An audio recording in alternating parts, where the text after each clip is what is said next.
함께 읽으신 말씀 가지고 영적 리더십이라는 제목으로 말씀을 전하도록 하겠습니다. 본문에 나오는 느헤미야는 평신도죠.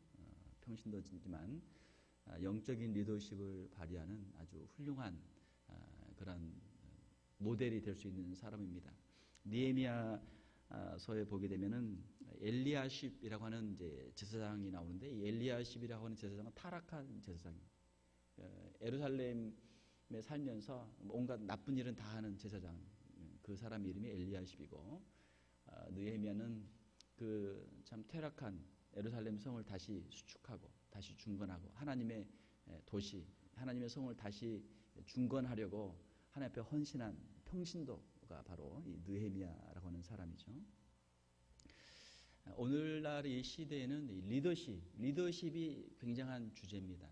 왜냐하면 이 세상을 연구하면 연구할수록 리더가 얼마나 중요한가. 한 리더가 서게 되면 그 리더로 말미암아 그 리더가 가지고 있는 꿈과 비전들이 성취되고 새로운 역사들이 이루어지고, 리더가 사라지게 되면, 또 잘못된 리더가 나타나게 되면 그 잘못된 리더로 말미암아 수많은 사람들이 고통을 당하고 어려움을 당하기 때문에 지도자가 얼마나 중요한가 하는 것을 사람들이 점점 깨닫고 있습니다. 그래서 최근에 일반 대학교도 마찬가지고 또 신학교에도 소위 그 리더십이라고 하는 그 주제가 굉장한 중요한 주제가 되어 있고, 리더십에 관련된 책들이 수없이 나오고 있죠. 정치가들의 리더십, 또 경제가들의 리더십, 또 여러 가지 일반 사회에서도 수많은 리더십에 관한 연구와 책들이 쏟아져 나오고 있습니다. 어제 9월 5일 어제 남아프리카 공화국의 전 대통령이었던 넬슨 만델라가 95세로 세상을 떠났죠. 영국 하원에서 뽑은 최고의 리더가 누군가? 영국 하원 의원들이 리더를 뽑았는데 3등을 누가 했냐면 윈스턴 처칠이 3등을 했고, 누가 2등을 했냐면 마가릿 대처가 2등을 했고, 누가 1등을 했냐면 넬슨 만델라가 1등을 했어요. 그래서 영국의 그 국회의원 하원들이 인정한 최고의 리더.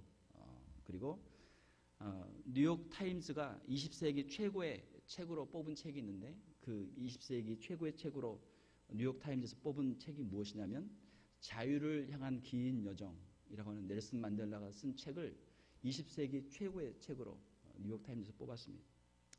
이 넬슨 만델라가 누굽니까? 여러분들 다 아시는 대로 남아프리카 공화국의 대통령이었고, 1993년에는 노벨 평화상을 수상한 사람이죠.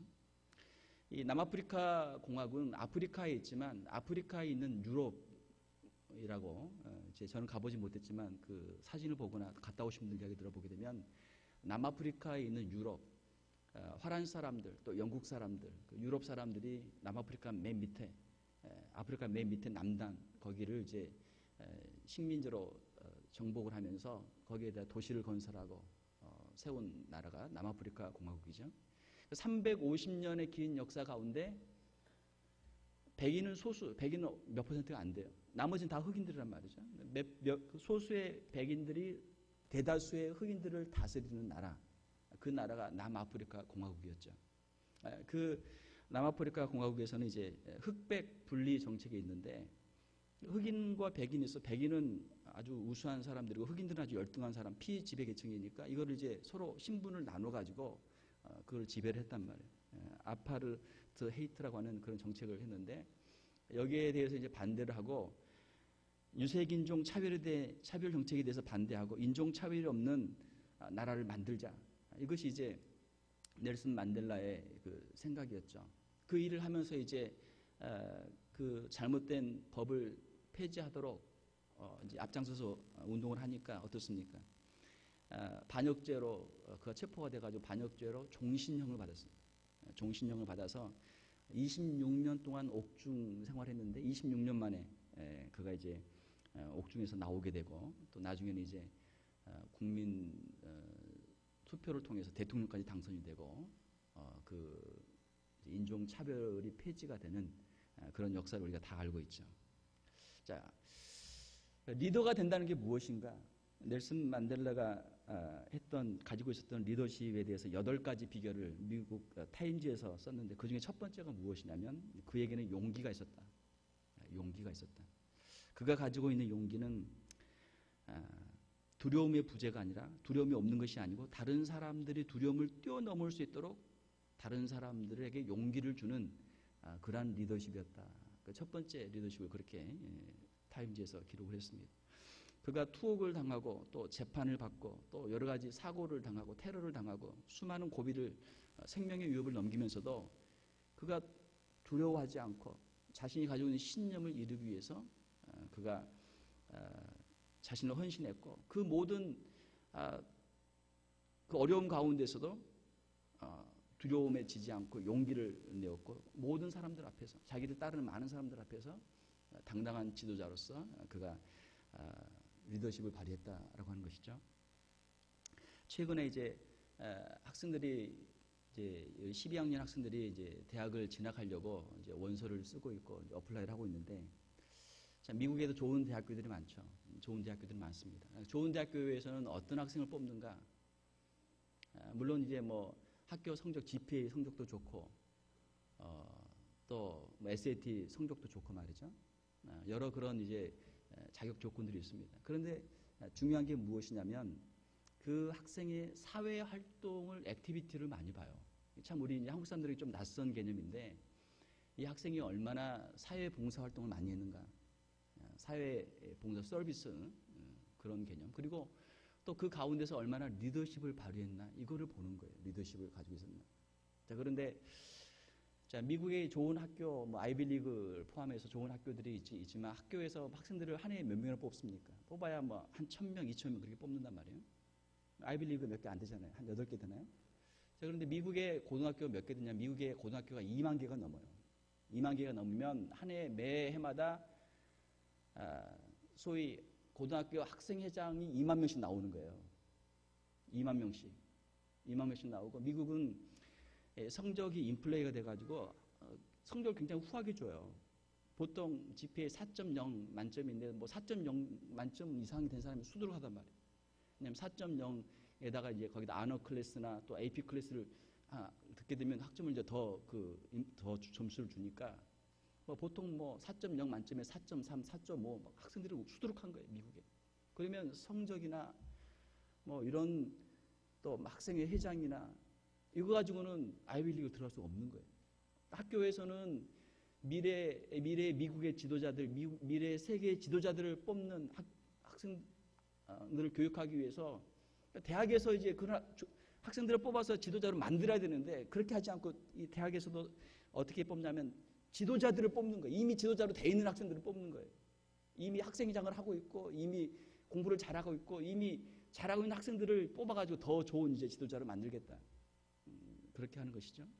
얼마나 좋은 학교 들어가기 어렵습니까? 어렵단 말이에요. 그런데 GPA를 잘 받고 학생회장을 하게 되면 그 학생이 지도자입니까? 훌륭한 지도자입니까? 아니죠. 아니란 말이에요. 역사상에 있었던 지도자들은 GPA가 만점이었던 사람들도 있겠지만 그렇지 않은 사람들이 더 많고 학생회장 출신도 있겠지만 학생회장 아닌 사람도 더 많고 그렇단 말이에요. 자, 우리가 영적인 리더십에 대해서 이야기할 때 오늘 본문에 나오는 이 느헤미야를 통해서 우리가 그러면 성경적인 리더, 영적인 리더는 과연 어떤 사람인가를 한번 우리가 살펴보기를 원합니다. 오늘 본문 말씀을 보게 되면 첫 번째로 느헤미야는 기도하는 사람이었다라는 것입니다.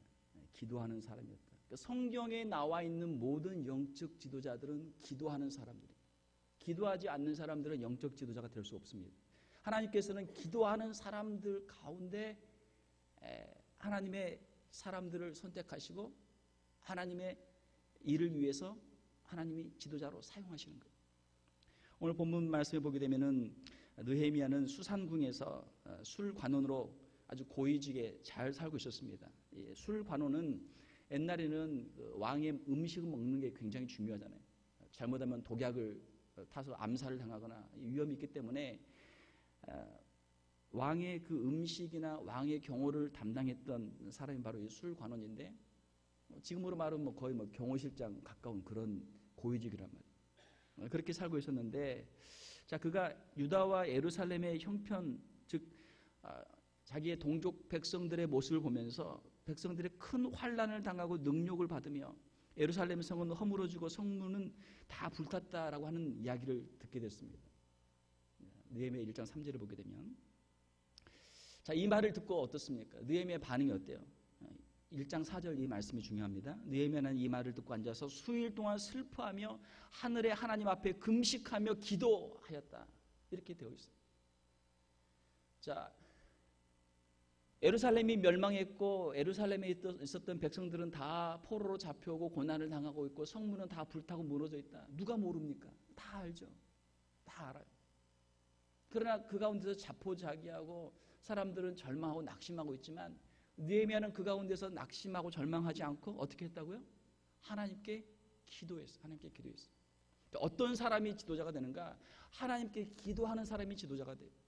자, 우리가 살고 있는 세상이 여러분 다 만족스럽습니까? 그렇지 않죠. 세상이 문제투성이란 말이에요. 세상에 문제가 많단 말이에요. 그러면은 그 문제들에 대해서 우리가 그냥 용인하고 그냥 여기 맞춰 살아야지, 그냥 그렇게 살게 되면 그냥 평범하게 사는 거예요. 그러나 우리가 알고 있는 문제들에서 이것은 잘못됐다, 이것은 반드시 고쳐야 되겠다, 거기에 대해서 문제 제기를 하고 그것을 고치기 위해서 노력하고 헌신하게 되면 그 사람은 새로운 일을 만드는 사람이고 새로운 역사를 이루는 사람이고 인류의 역사의 발전을 위해서 또 하나님의 나라를 위해서 쓰임받는 사람이 되는 것이죠.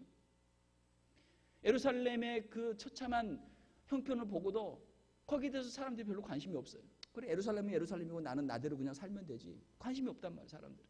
그러나 느헤미야는 그 말을 듣고 수일 동안 슬퍼하면서 금식하면서 하나님 앞에 기도하는 거예요. 하나님, 어떻게 하다가 이 나라가 이렇게 됐습니까? 하나님의 백성이 아닙니까? 왜 우리가 멸망했습니까? 우리가 하나님의 말씀에 불순종했고 하나님 앞에 범죄했기 때문에 우리가 이렇게 멸망한 것 아닙니까? 하나님, 이 백성의 죄를 용서하여 주시옵소서.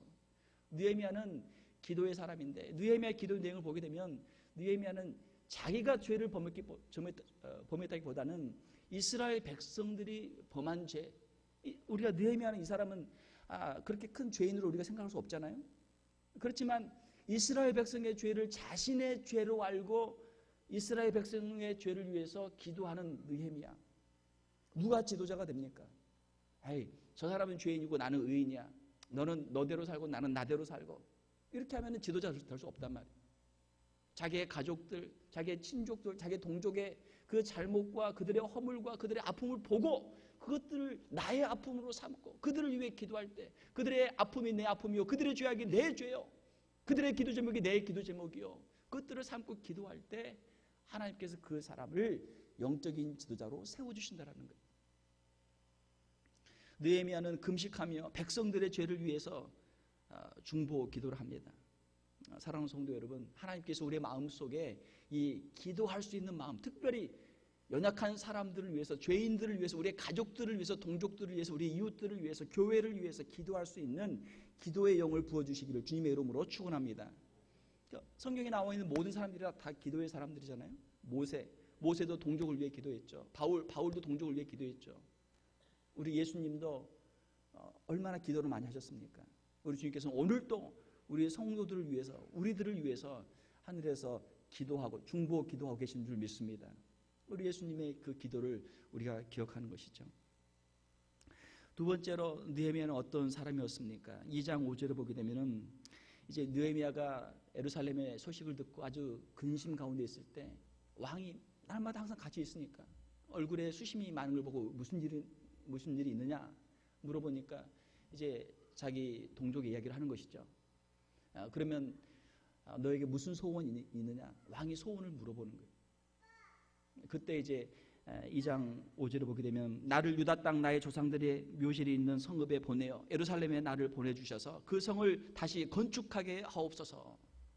왕에게 자기 소원을 이야기하는 것이죠. 어떤 사람이 지도자인가? 지도자는 마음의 소원을 가지고 있는 사람이 지도자가 돼요. 그러니까 우리 자녀들에게 꿈이 중요합니다. 마음의 소원이 중요해요. 무엇을 하기를 원하느냐? 살짝 건드리면 답이 툭 튀어나와야 돼요. 무엇을 하기를 원하느냐? 2번, 3번 자꾸 물어봐도 글쎄 아직도 결정을 못했다. 마음이 그러면 언제까지? 죽을 때까지 가는 거야. 마음이 두 마음으로 나누어져 가지고 이거 한번 해볼까? 안 되면 이것도 한번 해볼까? 그냥 마음이 이것저것 이렇게 하다 보면 하는 게 아무것도 없단 말이야. 마음속에 하나님 앞에 기도할 때 하나님께서 마음속에 간절한 소원을 하나님이 주시는 줄을 믿습니다. 성경 속에 나와 있는 수많은 영적인 지도자들은 어떤 사람들인가? 하나님께 간절히 기도하는 사람들이고, 하나님께 기도할 때 하나님이 주시는 비전, 하나님이 주시는 꿈, 하나님이 주시는 마음의 강렬한 소원을 가진 사람들이 영적인 지도자가 되는 사람들.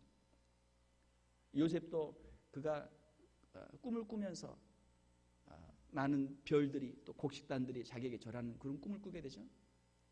성경에 나와 있는 수많은 사람들은 마음속에 꿈이 있었어요.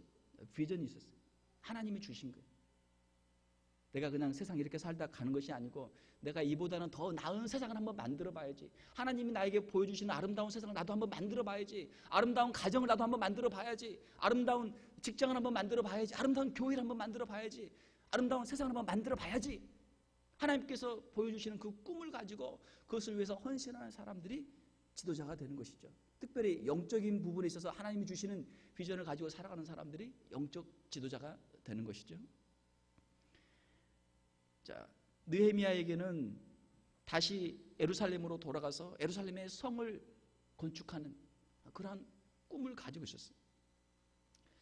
자, 느헤미야는 자신이 가지고 있는 그 꿈을 위해서 자신의 모든 것을 걸고 모든 것을 헌신해서 모든 것을 바꿔서 자신의 그 꿈을 이루고자 하는 강렬한 소원이 있었습니다.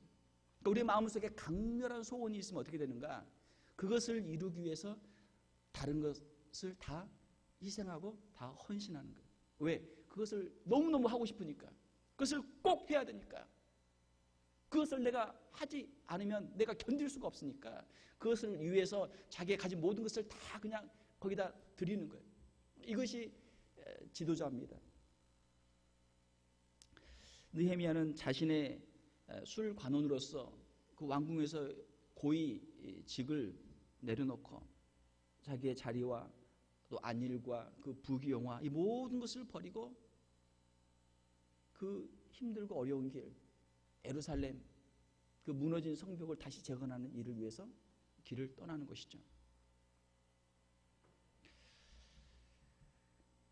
대제국의 고관이라는 지위를 버리고 동족의 고통에 동참하는 느헤미야의 모습을 우리가 보게 됩니다. 이것이 지도자의 모습이에요. 영적 지도자뿐만이 아니고 사회에서도 모든 지도자들은 다 이렇게 하는 거예요. 이렇게 해야만 지도자가 되는 것이죠. 모세는 어떻습니까? 모세는 이집트의 왕자였죠. 만약에 자기가 그냥 나는 이집트의 왕자야. 나 이집트의 왕자로 계속 살 거야. 혹시라도 나한테 이집트의 왕군이 나한테 올 수도 있어. 내가 그냥 왕자로 계속 살 거야. 내가 왕은 안 돼도 이집트의 왕자로서 내가 그냥 죽을 때까지 여기서 계속 살 거야. 만약에 그가 그렇게 굳게 다짐했다면 아마 그는 그렇게 살 수도 있었을 거예요. 그러나 모세는 이집트의 왕자로 사는 것보다 자기의 동족과 함께 고통당하는 걸 그는 선택을 했어요. 그렇기 때문에 그는 이스라엘의 영적인 지도자가 될 수 있었던 것이죠. 우리가 성탄절을 맞이하고 있습니다. 만약 예수님께서 하늘의 그 보좌에서 여기가 너무 좋다. 여기서 그냥 계속 살아야 되겠다. 만약 그런 마음으로 계셨다면 예수님이 이 땅에 오시지도 않으셨을 것이고 성탄절도 없을 것이고 우리 인류의 죄의 문제도 해결이 될 수 없었겠죠. 예수님께서는 하늘의 영광을 버리시고 낮고 낮은 이곳에 오셨습니다. 이것이 성탄절의 의미. 이것이 영적인 지도자의 모습이에요. 우리가 영적 지도자로 쓰임받기를 원한다면 아니 거창하게 무슨 큰 일을 하지 않아도 우리에게 맡겨주신 가정, 우리에게 맡겨주신 구역, 우리에게 맡겨주신 작은 전도회, 우리에게 맡겨주신 작은 소그룹, 우리에게 맡겨주신 작은 일, 나에게 맡겨주신 그 부분에서 우리가 영적인 리더십을 감당하려면 어떻게 해야 됩니까? 자기의 자리를 내려와야 돼요. 자기가 있는 자리에서 그거를 내려놓고 백성들이 당하고 있는 고난의 자리로, 자기의 가족들이 당하고 있는 고난의 자리로, 자기의 구역원들이 또 자기의 전도회 회원들이 자기가 맡고 있는 사람들이 당하고 있는 그 고난의 현장의 자리로 내려가야만 진정한 리더의 사명을 감당할 수 있다라고 하는 것입니다.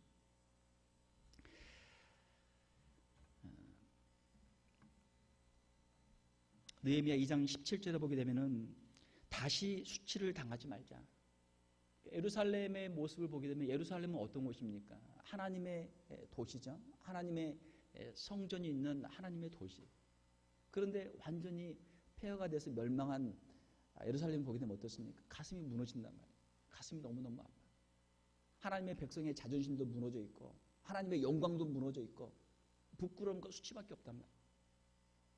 그 백성들을 모아놓고 이제 우리가 다시는 수치를 당하지 말자.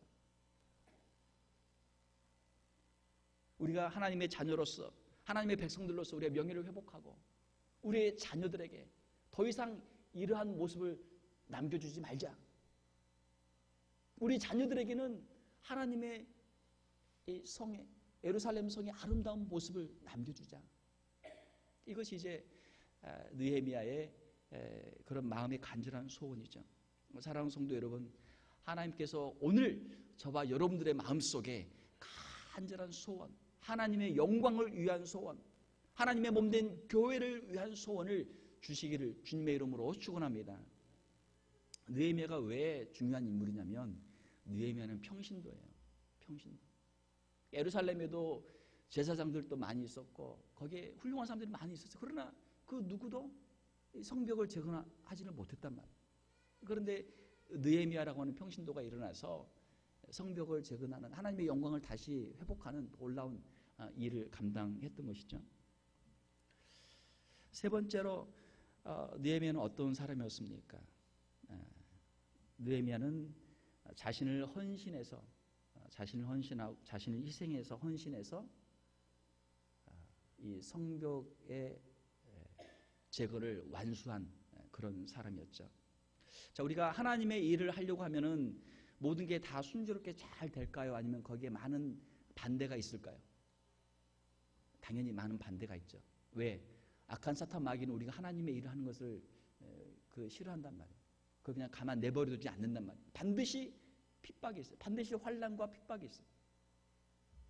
사탄은 하나님의 일을 두려워하고 하나님이 일이 잘 되는 것을 방해합니다.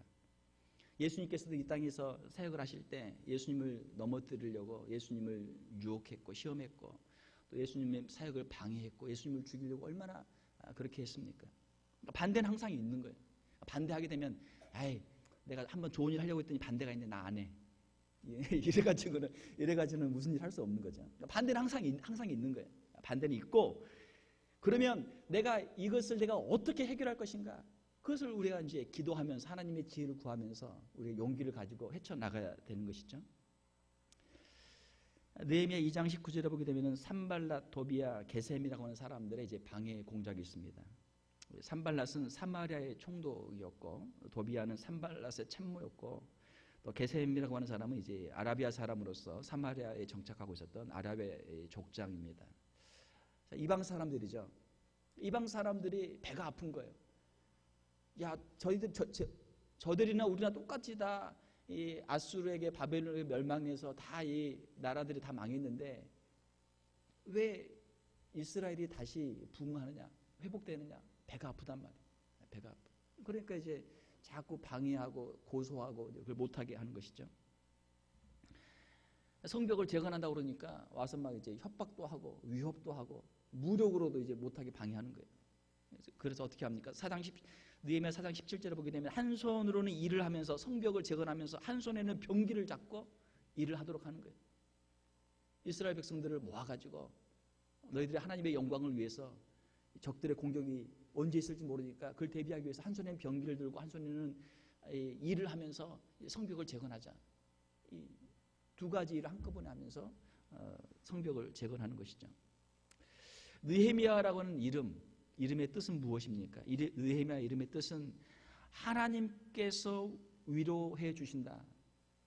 여호와께서 위로해 주신다. 그런 뜻이에요. 느헤미야, 야는 이제 여호와의 축약인데 여호와께서 하나님께서 위로해 주신다. 자, 적들이 핍박하고 적들이 방해하고 적들이 위협하지만 하나님이 더 강하시다. 하나님이 이 일을 이루어 주신다. 내가 하는 일은 하나님의 영광을 위한 일이요, 하나님께서 기뻐하시는 일이요, 하나님께서 반드시 이루어 주실 일이기 때문에 적들이 아무리 나를 방해하고 핍박하고 괴롭혀도 이 일은 반드시 이루어진다. 이게 느헤미야의 믿음이고 느헤미야의 신앙 고백이에요. 느헤미야 2장 20절에 보게 되면 하늘의 하나님이 우리를 형통하게 하시리니, 하나님께서 우리를 형통하게 하신다. 하나님께서 우리를 위하시면 누가 우리를 대적하리요. 영적인 지도자 마음속에 있는 하나님에 대한 확고한 믿음, 하나님에 대한 신앙, 이것이 느헤미야의 모습이죠. 사랑하는 성도 여러분, 하나님의 일을 할 때 힘들고 어려운 일이 있습니다. 핍박과 박해가 있습니다. 그러나 하나님은 우리가 하나님의 일을 할 때 하나님이 기뻐하시고 하나님의 백성들을 하나님께서 도우시고 하나님의 일을 반드시 성취하시는 분이신 줄로 믿습니다. 이것이 느헤미야의 이름이고 느헤미야의 신앙 고백이고 우리의 신앙 고백이에요. 느헤미야 4장 5장에 보게 되면은 외부의 반대만 있는 것이 아니고 내부의 반대가 있어요. 내부의 반대. 자, 우리가 어떤 일을 하려고 할 때 못하겠다, 그만둬야 되겠다.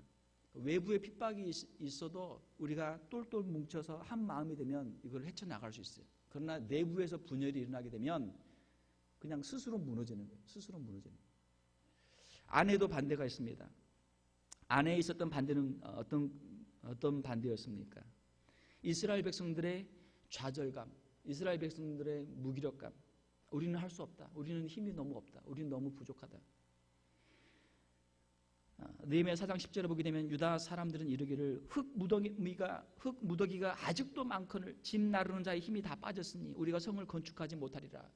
흙은 이렇게 그냥 산더미처럼 쌓여 있고 우리 몇 사람 안 되는 사람들 이거 나르다가 그냥 힘이 다 빠졌으니 어떻게 이거 다 하겠느냐, 못하겠다, 이제 그만하자라는 거예요.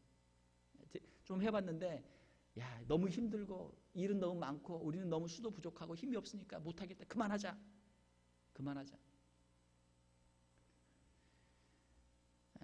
거기다 또 설상가상으로 5장 1절에서 5절까지 보게 되면은 거기에 이제 백성들 가운데 원망과 또 분열이 있습니다. 백성들이 그들의 형제인 유다 사람들을 원망하는데 왜 원망하는가?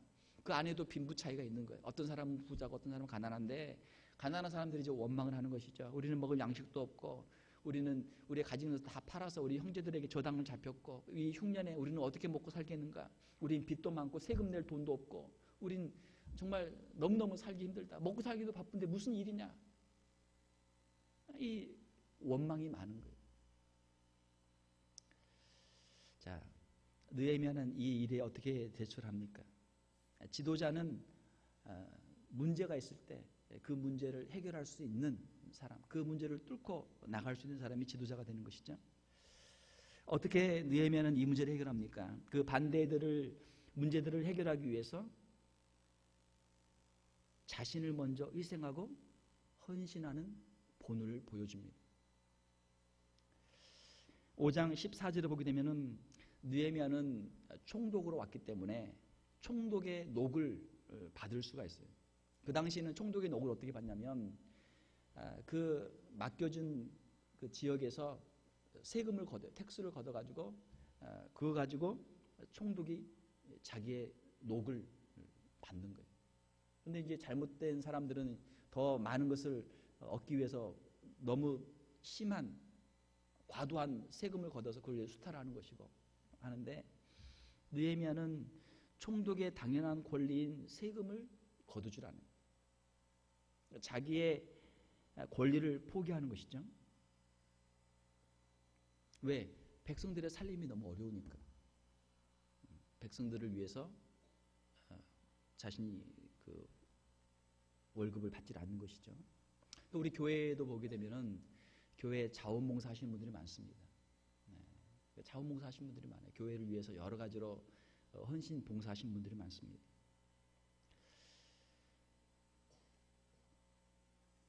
사도 바울을 이제 우리가 위대한 사도다, 위대한 선교사다 이야기하는데 사도 바울은 그가 텐트 메이커, 장막을 만들어서 스스로 집을 지어서 텐트를 지어서 먹고 사는 그러한 일을 했어요. 물론 사도 바울에게도 그가 자기가 개척했던 교회들, 자기가 섬기는 교회들, 자기를 파송했던 교회들에서 사례비를 받고 그것들을 가지고 생활할 수 있는 권리가 충분히 있었죠. 그러나 사도 바울은 그렇게 하지 않았단 말이에요. 그렇게 하지 않았음에도 불구하고 가장 위대한 사도가 되었던 것이죠. 아니, 그가 그렇게 하지 않았기 때문에 그가 가장 위대한 사도가 됐을지도 몰라요. 내가 이 일을 하는 것은 내가 돈을 벌기 위해서 하는 것이 아니다. 느헤미야가 예루살렘에 총독으로 온 것은 내가 총독으로 있으면서 내가 많은 돈을 벌고 내가 호화로운 생활을 하기 위해서 예루살렘에 온 것이 아니다. 자신의 고백이죠.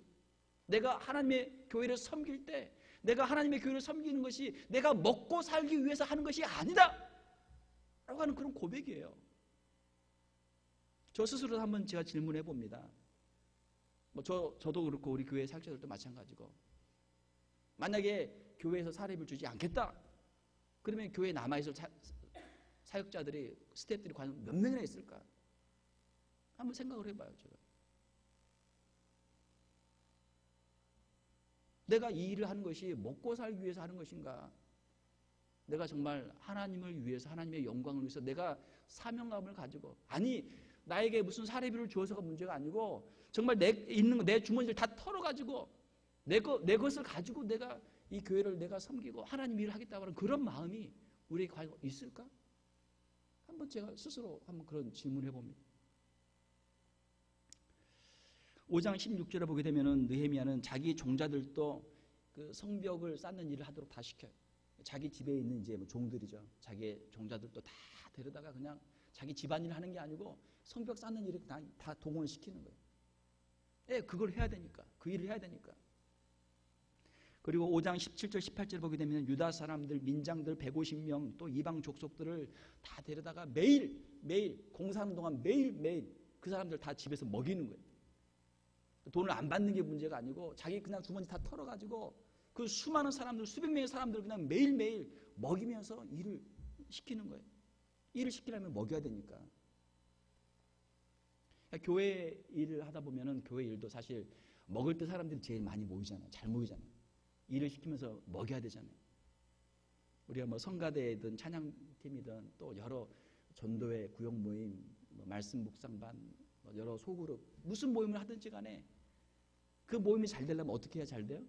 누군가가 자기 주머니를 털어가지고 그걸 먹여주는 사람이 있어야 모임이 잘 되는 거예요. 제가 목회하면서 보니까 그렇더라고요. 먹는 모임이 잘 돼. 누군가는 주머니를 털어야 돼. 누군가는. 할렐루야. 자기 주머니를 털어서 그 사람들을 먹이는 사람이 영적 지도자예요. 그 사람이 느헤미야예요. 그 사람을 통해서 하나님의 일이 이루어지는 거예요. 이 모든 일을 하면서 느헤미야가 5장 19절에 그가 하나님께 기도합니다. 내 하나님이여, 내가 이 백성을 위하여 행한 모든 일을 기억하사 내게 은혜를 베푸소서.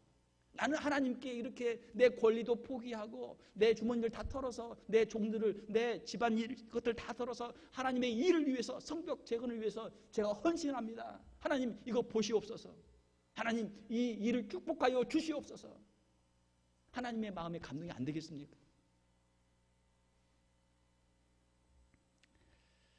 어떤 사람이 지도자입니까? 지도자는 자신이 원하는 그 꿈, 자신이 원하는 그 비전, 자신의 그 소원을 이루기 위해서 자신의 모든 것을 다 희생하고 헌신하는 사람이 지도자예요. 헌신의 본을 보이는 사람이 지도자예요. 사람들은 그 사람을 이렇게 가만히 다 보고 있는 거예요. 과연 어떻게 하나 보자. 어떻게 하나 보자. 우리 지도자가 어떻게 하나 보자. 보고 따라가는 거예요. 리더는 말 그대로 앞에서 본을 보이면서 가는 사람이고, 팔로워들은 말 그대로 뒤에서 보고 따라가는 사람이 팔로워잖아요. 리더가 앞에 가면 사람들이 보고 그 사람을 따라가는 거예요. 하나님의 일을 할 때도 하나님의 몸된 교회를 위해서 헌신하고 하나님의 몸된 교회를 위해서 희생하는 모습을 보일 때, 희생의 본을 보일 때, 헌신의 본을 보일 때 그 사람이 영적 지도자가 되는 줄로 믿습니다. 우리 주님께서는 이 땅에 오셔서 십자가를 지시고 우리의 죄와 허물을 대신하여서 물과 피를 쏟으시고 자신을 희생하셨죠. 그렇기 때문에 예수님이 우리의 구원자가 되시는 거예요. 그렇기 때문에 예수님이 우리의 영적인 리더가 되는 거예요. 우리가 예수님의 제자가 될 때, 우리가 예수님을 보고 따라갈 때, 아, 우리 예수님이 이런 분이시구나. 우리가 예수님 보고 따라가는 것이죠. 지도자가 된다는 것은 무엇입니까? 그것은 다른 사람이 꾸지 않는 꿈을 꾸는 것이고, 다른 사람이 보지 못한 비전을 보는 것이고, 그것을 위해서 다른 사람이 하지 않는 희생을 하는 것이고, 다른 사람이 하지 않는 헌신을 하는 것이고, 그것을 통해서 자기 마음속에 있는 강렬한 꿈과 그 비전을 이루어가는 사람, 그 사람이 지도자죠. 사회에서도 마찬가지고 교회에서도 마찬가지, 영적인 사역도 마찬가지. 느헤미야 6장에 보게 되면은 성벽 재건이 52일 만에 완공이 됐습니다. 느헤미야 6장 15절 16절에 보게 되면 성벽 역사가 52일 만에 끝남에 모든 대적과 주위에 있는 이방 족속들이 이를 듣고 다 두려워하여 크게 낙담하였으니 그들이 우리 하나님께서 이 역사를 이루신 것을 알미니라. 아니, 어떻게 이 일이 이루어졌나?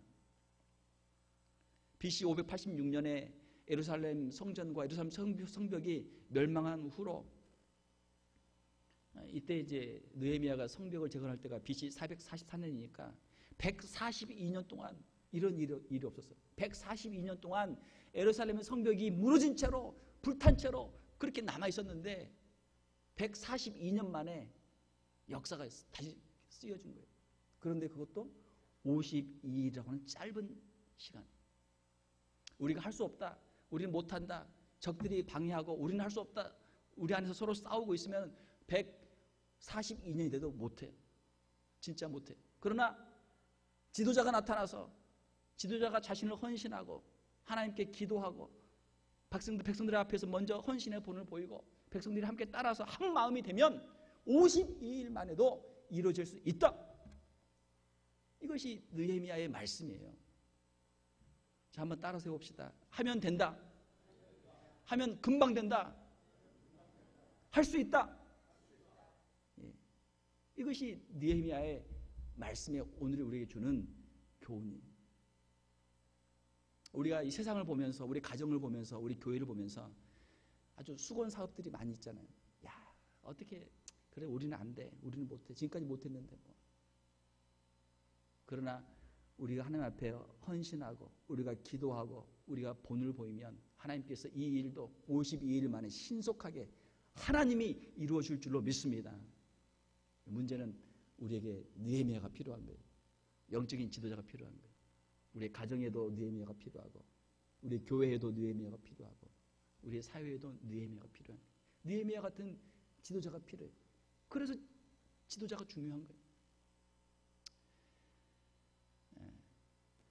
여러분들이 느헤미야와 같은 지도자가 될 수 있기를 주님의 이름으로 축원합니다. 우리의 자녀들이 느헤미야와 같은 지도자들이 될 수 있기를 주님의 이름으로 축원합니다. 좋은 대학 가서 좋은 직장에서 좋은 연봉으로 잘 사는 그런 사람이 아니고 하나님 주신 꿈을 가지고 하나님이 주신 마음을 가지고 그 일을 위해서 자신을 헌신하며 하나님을 위해서 하나님의 역사를 이루고 우리 후손들에게, 우리 자녀들에게 새로운 문화를, 새로운 세상을 남겨줄 수 있는 그런 영적 지도자들, 하나님의 일을 이룰 수 있는 그런 영적 지도자들, 그런 지도자들이 우리에게 필요한 줄로 믿습니다. 말씀을 맺겠습니다. 리더의 길은 참으로 험난한 길입니다. 누구도 지도자가 쉽다 말하는 사람은 없어요. 특별히 하나님의 일을 하는 영적인 지도자의 일은 더더욱 그렇습니다. 거기에는 수많은 영적인 싸움이 있고 방해가 있고 핍박이 있고 환란이 있어요. 중간에 낙심될 때도 있고 외부에서 내부에서 수많은 어려움들이 있습니다. 그러나 성경 속에는 수많은 영적인 지도자들이 있습니다. 느헤미야도 그 많은 지도자들 중에 한 명이에요. 우리도 느헤미야 같은 지도자가 될 수 있습니다. 우리도 하나님 앞에 나와 무릎 꿇고 기도하고 우리의 무너진 성벽을 바라보면서 우리가 금식하며 기도하고 우리에게 맡겨주신 영혼들을 바라보며 기도하고 우리가 낮은 자리로 내려가고 우리가 먼저 희생하고 헌신하고 우리가 본을 보이면 우리도 쓰임받을 수 있어요. 우리가 큰 일은 못해도 우리가 가정에서 또 소그룹에서 또 할 수만 있으면 더 크게 더 많은 사람들을 품고 하나님을 위해서 더 귀하게 쓰임받을 수 있는 저와 여러분들이 다 될 수 있기를 주님의 이름으로 축원합니다. 함께 기도하겠습니다. 하나님 아버지, 이 시간 무너진 성벽을 재건했던 느헤미야를 우리가 함께 살펴보았습니다. 하나님, 느헤미야에게 주셨던 그 영적인 리더십을 하나님 우리에게도 허락하여 주시옵소서. 우리의 삶 속에서 무너진 성벽들을 바라보게 도와주시며 우리의 마음 가운데 슬퍼하며 금식하며 기도할 수 있는 저희들 되게 하여 주시옵소서. 하나님의 영광을 위해서, 하나님의 명예를 위해서 그 무너진 성벽을 다시 수축하게 도와주시고 다시 재건할 수 있는 꿈을 꿀 수 있는 저희들 되게 하여 주시옵소서. 이 일을 위해서 우리가 먼저 희생하게 도와주시고 헌신하게 도와주시고 우리가 믿음의 본을 보이게 도와주시며 우리에게 맡겨주신 십자가를 지고 그 사명들을 잘 감당할 수 있는 귀한 성도들 다 되게 하여 주시옵소서. 하나님, 오늘날 이 세대가 영적인 지도자가 없는 시대요, 영적인 리더십을 상실한 시대인 줄로 믿습니다. 하나님, 사랑하는 귀한 성도들 심령 가운데 하나님 온전한 리더십을 허락하여 주시고 하나님 앞에서 쓰임받는 저희들 되게 하여 주시옵소서. 특별히 하나님이 기름 부어 세우신 귀한 종들을 축복하여 주셔서 느헤미야와 같이, 학개와 스가랴와 같이, 에스라와 같이 하나님께 귀하게 쓰임받는 영적 지도자들 다 되게 하여 주시옵소서. 하나님을 위해서 우리 자신을 헌신하게 도와주시며 귀하게 쓰임받는 사랑하는 성도들 다 되게 하여 주시옵소서. 거룩하신 우리 주 예수님 이름으로 기도하옵나이다. 아멘.